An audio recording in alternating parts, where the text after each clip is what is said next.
Okay, now we'll use inverse Fourier transform to observe the changes in plots. The signal was 6, 1 minus j minus 4, 1 plus j. In first signal, we removed the first component of frequency domain. In second signal, we removed the middle frequency. Okay, now we'll apply inverse discrete Fourier transform and find the time domain signal, and we'll check what difference it made in time domain signal. Okay, we know the formula 1 by n summation of x of k into e raised power j 2 pi k n by n. So total number of n samples are 4. We will put 4 and it will be cancelled out, and we'll put n is equals to 0, 1 and so on, and in every step we'll sum x of k.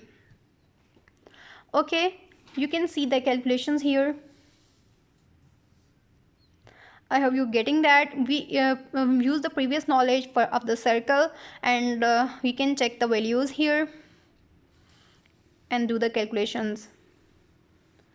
Okay, the thing we have to discuss is how much different our signal has become.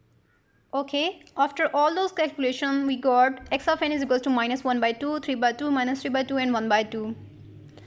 We know our original signal was 1, 3, 0 and 2. We plotted both the signals, original signal and the signal we got from removing the first frequency of the signal. Here you can see the behavior of signal is same.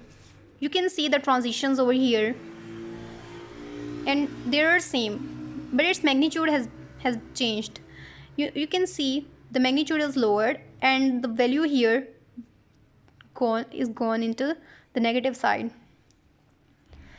Okay, let's quickly do the same procedure with signal number 2. Removing the middle frequency will have quite an effect. Okay, we did the calculations same as we did before and got the answers here, 2211. You can see the values are constant for lower signals and higher signals, higher frequency signals.